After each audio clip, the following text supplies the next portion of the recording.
Ibrahim Adham. Ibrahim Adham உங்களுக்கு போன வாட்டி அதை 1ஆம் பாகத்தில் போட்டுப்போம். இது 2ஆம் பாகம். இப்ராஹிம் அதுகம் எப்படி வாழ்ந்துருக்காங்க பாரு. அதாவது அந்த பெண் வீட்டுடைய தகப்பனாரும் தாயாரும் மூத்தாயிடுறாங்க. தகப்பனா இவங்களே இறந்துறாங்க. அந்த ஏழை கூட வீட்டுல இருந்து வழங்கிட்டாங்களே எல்லாருமே காலமாயிடுறாங்க. அவங்களுக்கு ஒரே ஒரு ஆம்பளை பிள்ளை. அப்ப அந்த இப்ராஹிம் அதுகம் வாழ்ந்துட்டு வர்றாங்க. வாழ்ந்துட்டு வந்தோடனே எப்படி அரச போகும், அரசர்கள் எப்படி இருக்கும், அரசர்கள் எப்படி இருப்பாங்க, ஆடம்பரமான வாழ்க்கை இப்படி வாழ்ந்துட்டு வரும்போது பாருங்க அல்லாஹ் தஆலா உணர்த்துறான். ஒரு பணிப்பெண்மணி, அதாவது அந்த பஞ்சநமத்தைலாம் நல்லா சுத்தமாக்குவாங்க. அந்த பஞ்சநமத்தைலாம் நல்லா கிளீன் பண்ணிட்டு நல்ல வாசனையான பொருள்கள்லாம் மேலே போட்டு எப்பவுமே அரசர்களுக்கு செய்வாங்க. ஒரு பணிப்பெண்மணி இப்படி செஞ்சுட்டு இருக்கும்போது பணிப்பெண்மணிக்கு என்ன செய்யுது, கொஞ்சம் அசதினால அந்த பெட்ல தூங்கிடும்.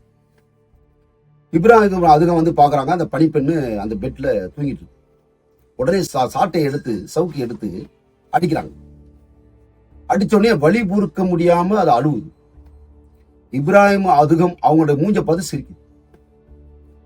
அப்புறம் அடிக்கிறாங்க, அடி பொறுக்க முடியாம அழுவுது, அப்புறம் சிரிக்குது. 3 வாட்டி அதே நடக்குது. 3 வாட்டி அடிக்கிறாங்க, 3 வாட்டி அதே. ஏன் பெண்ணு ஏன் இந்த மாதிரி நீ சிரிக்கிறான்னு கேட்குறாங்க. இப்ராஹிம் அது அதுகம் கேட்கும்போது அந்த பெண்மணி சொல்லுது, நான் ஒரு நாளைக்கு நான் படுத்துன்ட்டு சொல்லி உங்களுக்கு கோவப்பட்டு நீங்க என்ன அடிக்கிறீங்க.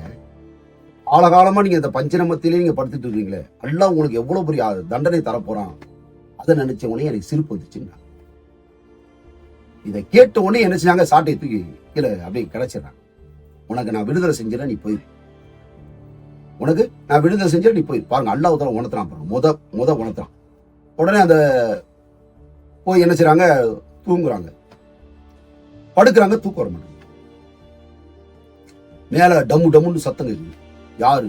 தூங்கி கொண்டு இருப்பிற வெளுத்தீரி, தூங்கி கொண்டு இருப்பிற வெளுத்தீரி. இது 2வது அறிகுறி. 3வது அறிகுறி பாருங்க, ஒரு அரச சபையில உட்கார்ந்துருக்காங்க. அப்ப அங்க இருந்து என்ன செய்றாங்க, ஒரு பெரியவங்க வர்றாங்க. ஒரு மரத்து நிழல்ல விரிப்பை விரிச்சுக்கிட்டு தொழுகிறாங்க. தொழுதுட்டு 2 ரக்காத்து தொழுதுட்டு உள்ள பையில ஓட்டுறாங்க காஞ்சி போன ரொட்டி துண்டு. காஞ்சி போன ரொட்டி துண்டு என்ன செய்யறாங்க, தண்ணி தொட்டு சாப்பிடுறாங்க. இதை யார் பாக்குறா, இப்ராஹிம் அதுவும் எப்படி சிம்மாசனத்துல உட்காந்து பாதியில கவனிக்கிறாங்க. என்ன பெரியவங்க வந்தாங்க இப்படி செய்யறாங்க, சாப்பிட்டுட்டு இருக்காங்க. இப்ராஹிம் அதுவும் அந்த மன்னர் என்ன செய்யறாங்க, வந்துடுறாரு. வந்து அந்த மரத்து நிழல்கிட்ட வந்துடுறாங்க. வந்து என்ன பெரியவங்கள இந்த மாதிரி நீங்க தொழுதீங்க, பையில விட்டு அந்த காஞ்சி போன ரொட்டி துண்டை எடுத்து நீங்க சாப்பிடுறீங்களே, என்ன ஒரு இன்பம் இதுல இருக்கு. அப்ப அந்த பெரிய கூட சொல்றாங்க, நான் அல்லாஹ்வுக்காக 2 ரக்காத்து நான் தொழுது நான் அதை சாப்பிட போகும்போது பேரும்பமாக இருக்கு, பேரும்பமாக இருக்கு அப்படிங்கிறோடனே இதை பார்த்தோன்னே யோசிக்கிறாங்க இப்ராஹிம். நம்ம இந்த அரச சபையில இருந்தா நம்ம அல்லாஹ்வுடைய பொருத்தத்தை நம்ம அடைய முடியாது போயிட்டு என்ன செய்றாங்க, அல்லாஹ் தஆலா உணர்த்துறாங்க. மந்திரி அழைக்கிறாங்க, காட்டுக்கு போற அந்த வேட்டைகள் உள்ள சாமான்லாம் நீங்க எடுத்துட்டு வாங்க அப்படின்னு. மந்திரி என்ன செய்றாங்க, மந்திரி இப்ராஹிம் அதுவும் அவங்களும் 2 பேரும் போறாங்க. போன உடனே காட்டுக்குள்ள 90 பயணம் போறாங்க, குதிரையில போறாங்க. 90 தூரம் பயணம் போனோடனே என்ன செய்யறாங்க, மந்திரியை விட்டு பிரிகிறாங்க. மந்திரியை விட்டு பிரிஞ்சுட்டு என்ன செய்றாங்க, மனம் போன போக்கிலே போன உடனே அப்படியே ஏன்டா இந்த சிம்மாசனத்துல அரச சபையிலேயே நம்ம இருந்தமாக்கா அதில் உள்ள சொகுசான வாழ்க்கை, நம்மளை இறைவன்ற பொருத்தத்தை நம்ம அடைய முடியாதுன்னு சொல்லிட்டு இதுல இருந்து நம்ம வெளியே வரணும்னு சொல்லிட்டு அப்படியே போறாங்க, மனம் போன போக்கிலே போறாங்க. இரவாக ஆயிருது. என்ன செய்றாங்க, சரியான குளிருது பிரதேசம். தமிழ்நாட்டுலாம் குளிர்ண்டா அதிகமா இருக்கும். அப்ப என்ன செய்றாங்க, ஒரு பாறைக்குள்ள போய் என்ன செய்றாங்க, ஒரு புகைக்குள்ள போயிடுறாங்க. என்ன செய்றாங்க போன உடனே குளிர்ல அவங்களுக்கு தாங்க முடியல, அப்படி தூங்கிறாங்க. காலில் பார்த்தா பெரிய மலைப்பாம்பு பொதிந்து. அது பாட அல்லாஹ்வை பயந்தாவே எல்லாமே கட்டுப்பட்டு.